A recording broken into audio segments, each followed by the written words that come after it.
पानापुर गांव में Balaji inter college के प्रांगण में नर्सरी टीचर्स ट्रेनिंग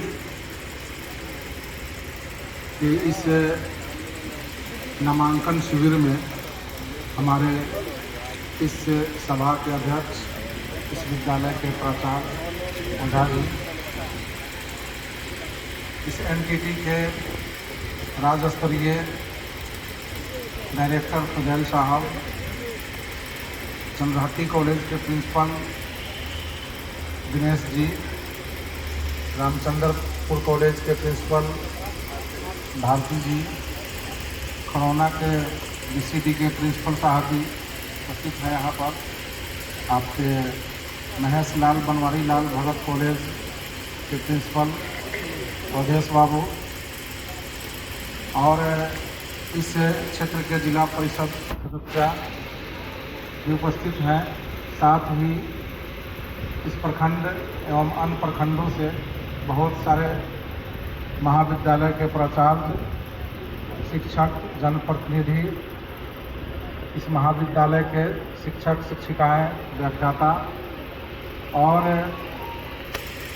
इस प्रोग्राम का जो लीड है वो पूर्व से नर्सरी के जो शिक्षण कार्य कर रहे हैं वो हमारे आंगनबाड़ी के सेविका सहायिका, साथ ही सभी इस कोर्स में नामांकन हेतु आए प्रशिक्षु।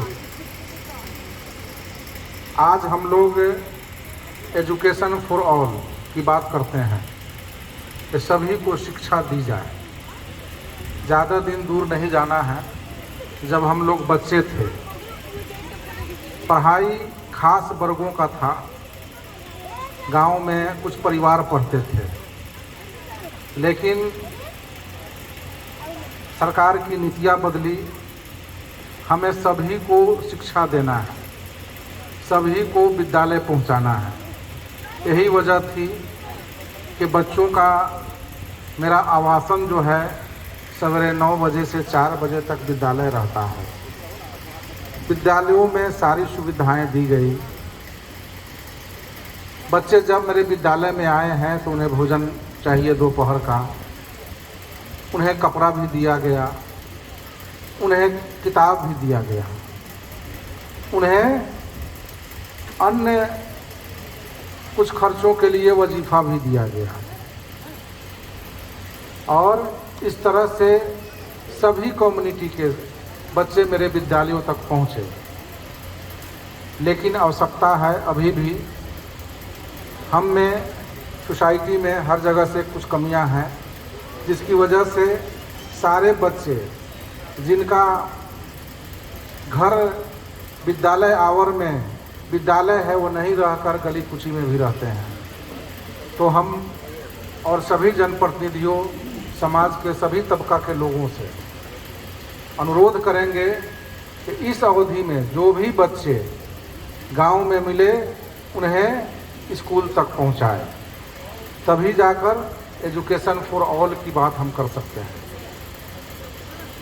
पहले शिक्षण व्यवस्था हमारा प्राथमिक का 1 to 5, मिडिल का 6 से 8, माध्यमिक का 9वीं 10वीं और उच्च माध्यमिक 11वां 12वां था। लेकिन ये जो नई शिक्षा नीति 2020 आई है, इसके तहत अब शिक्षण व्यवस्था 5+3+3+4, 5 भी 2 पार्ट में है। एक 3 से 6 साल तक के बच्चे जहाँ 3 वर्ष की पढ़ाई पढ़ेंगे, फिर 6 से 8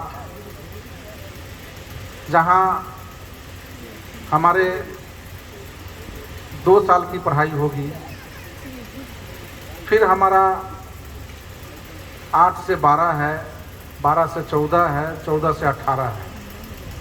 तो 1 2 फिर 3 4 5 है, 6 7 8 है और फिर 9वां से 12वां है।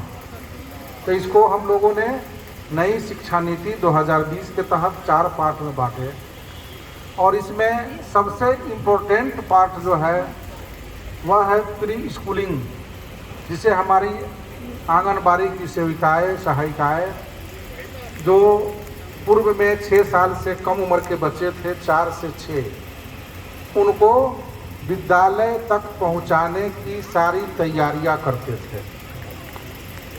अब जो है आप जानते हैं कि 6 बरस के जो भी बच्चे होते हैं उनका 85% मस्तिष्क का विकास हो जाया करता है।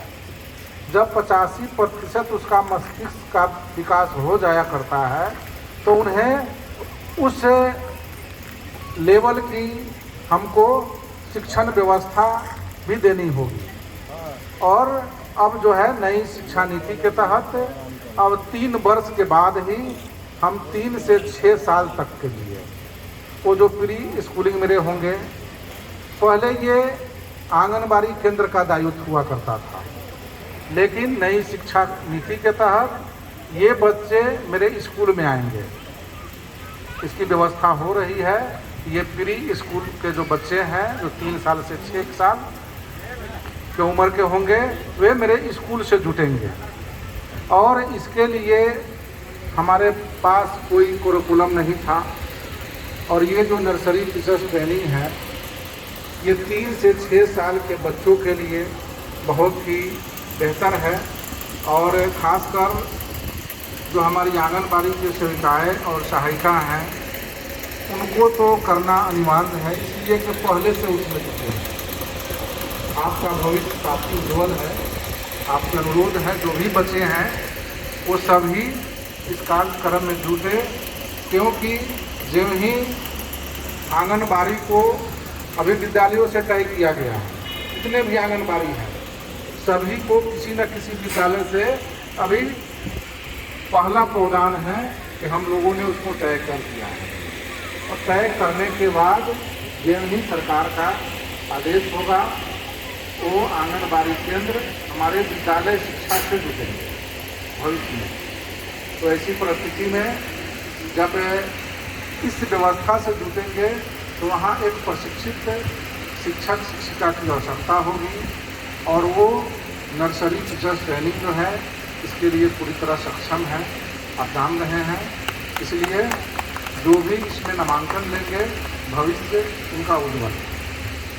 तभी जाकर हम लोग जो एजुकेशन फॉर ऑल की बात करते हैं वो उसका हम लोग पूरी तरह समाज में उतार पाएंगे। और ये व्यवस्था है जो इस पीरियड में जो बच्चे होते हैं उनका 85% मस्तिष्क अभी बताया गया कि उनका विकास हो गया रहता है, उसको पूरी तरह प्रथम वर्ग में जाने की तैयारी करा दी जाती है। तो आप लोग को जानकर हैरत होगा कि इस तरह की व्यवस्था पहले नहीं थी। इधर नई शिक्षा नीति में ये व्यवस्था आई है और खासकर हमारे डायरेक्टर महोदय ने सभी महाविद्यालयों में हम देख रहे हैं इस जिले में जो भी हमारे अनुदानित महाविद्यालय है वहाँ इसका केंद्र खुला है। इसके लिए मैं उनको बधाई देता हूँ और उम्मीद रखता हूँ कि इस तरह का केंद्र ज़्यादा से ज़्यादा खुले ताकि अधिक से अधिक लोग इस तरह का प्रशिक्षण प्राप्त करें। तभी जाकर जो हमारे अभिवंचित के वर्ग के बच्चे हैं वो सही शिक्षा पा पाएँ। आज आप शहरों में देखते हैं कि बचपन स्कूल, किड्स स्कूल ये सब खुल गए हैं। जो पैसे वाले हैं, बड़े लोग हैं, वहाँ जाते हैं, वहाँ हर चीज़ रहता है, सीढ़ी रहता है, झूला रहता है, छोटा छोटा बच्चों को स्विमिंग पूल टाइप का भी रहता है। लेकिन जो हमारे ग्रामीण क्षेत्र के बच्चे हैं, गरीब के बच्चे हैं, उनके लिए यही आंगनबाड़ी केंद्र, यही प्री स्कूलिंग जो है उनका भविष्य है।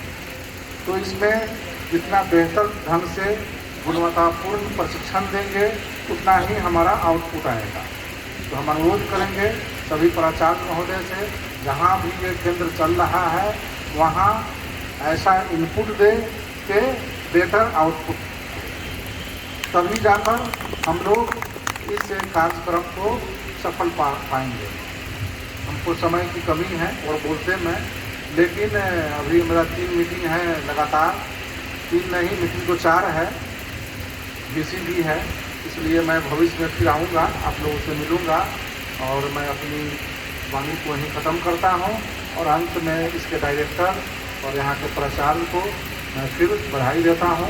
वह बेहतर प्रशिक्षण का व्यवस्था करें। जो भी हमारे आंगनबाड़ी के सेविका या सहायिका या जो भी प्रशिक्षु हैं, उनको आप लोग क्वालिटी का ट्रेनिंग दें, ताकि जब वो इन केंद्रों पर जाएं तो बेहतर से बेहतर उन बच्चों को गुणवत्तापूर्ण प्रशिक्षण देकर और पहला क्लास में उनको जाने के लायक बनाएंगे। धन्यवाद।